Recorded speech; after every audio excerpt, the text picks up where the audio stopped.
स्वागत है दोस्तों स्टडी फॉर यूपीएससी में।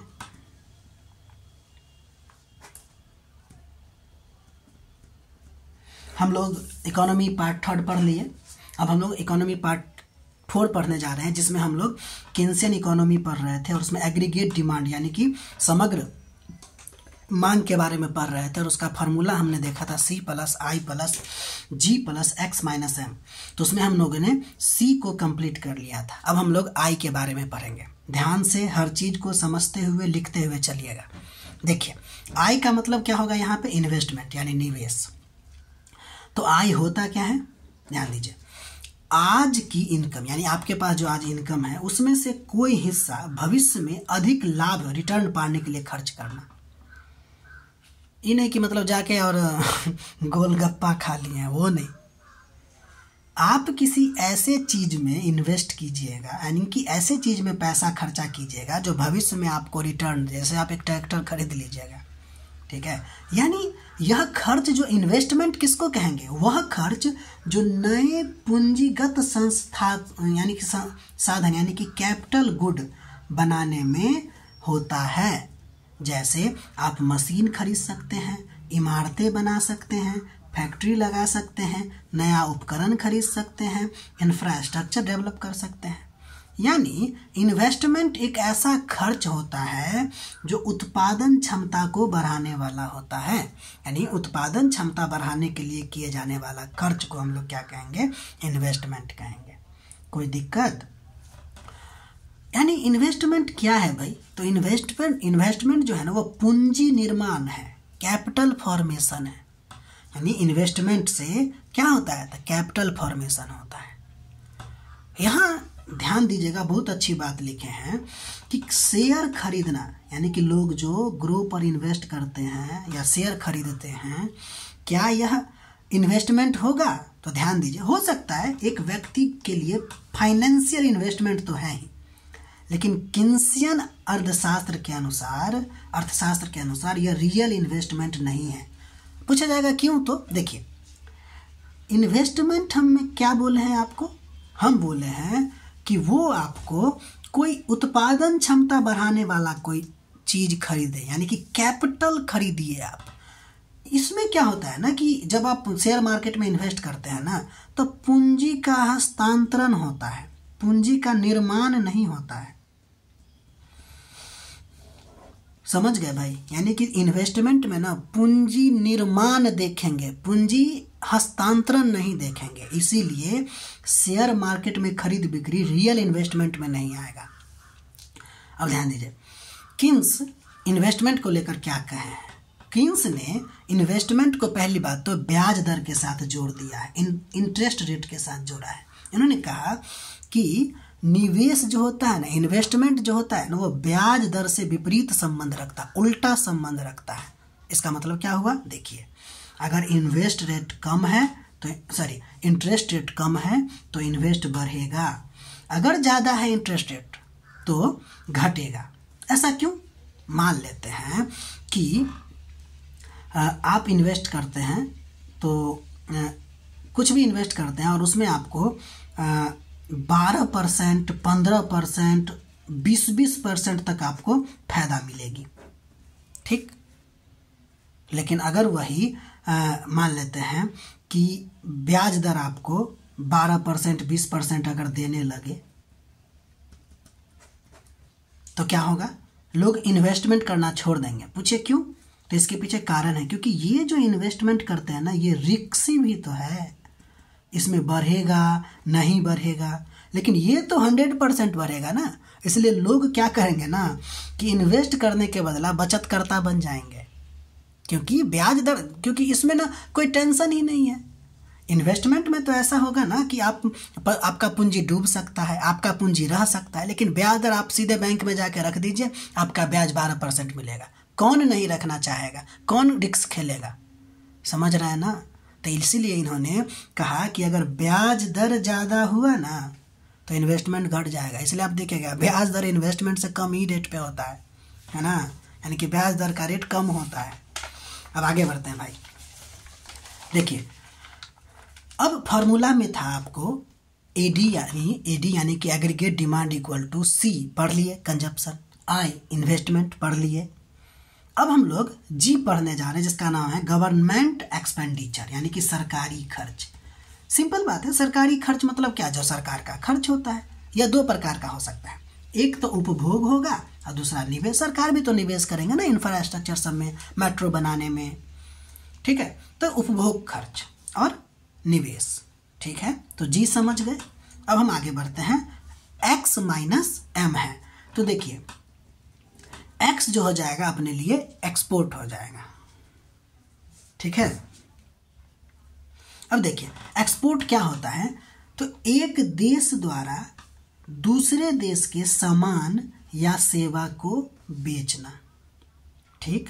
एक देश है जिसने कुछ सामान बनाया और दूसरे देश में बेच दिया, वो क्या हो जाएगा, एक्सपोर्ट हो जाएगा, निर्यात हो जाएगा। सरल शब्दों में कहते हैं, जब भारत अपने देश में बना हुआ सामान यानी गुड्स और सर्विसेज दूसरे देश में बेचता है तो इसको हम लोग एक्सपोर्ट कहते हैं।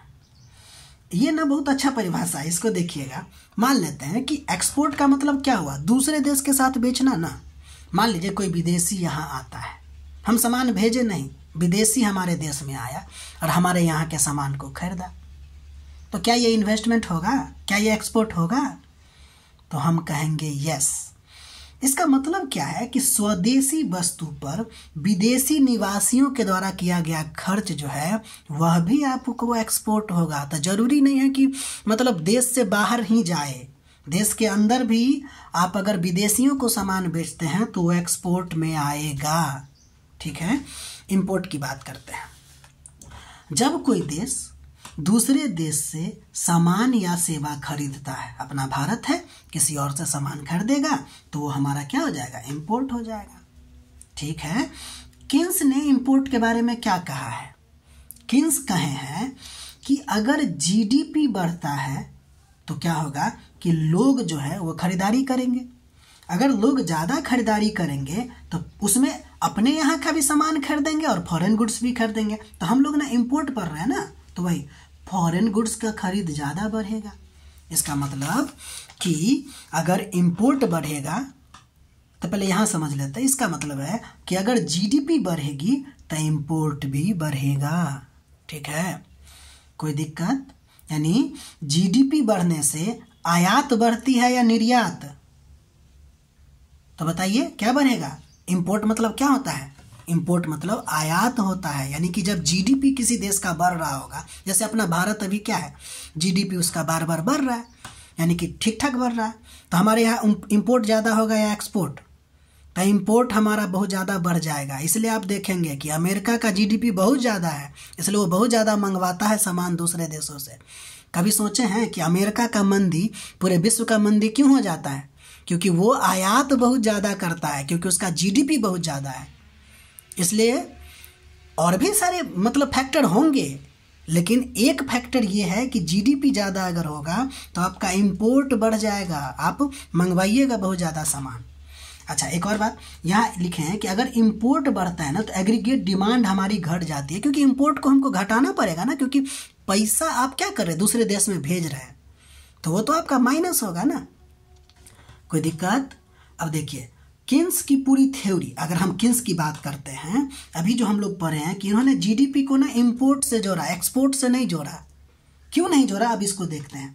कहता है किन्स की जो पूरी थ्योरी है ना वो डोमेस्टिक अर्थव्यवस्था पर आधारित है, यानी कि उनका मॉडल जो है ना लगभग क्लोज्ड इकोनॉमी के जैसा था। क्योंकि जिस समय किन्स ने 1938 के आसपास जब अपना थ्योरी दिए थे ना, उस समय ना बाजार उतना खुला था नहीं, तो उनका जो थ्योरी है वो क्लोज्ड इकोनॉमी पर ज़्यादा फिट बैठा है, इसको लेकर कि जीडीपी बढ़ता है तो इंपोर्ट भी बढ़ता है, ठीक है।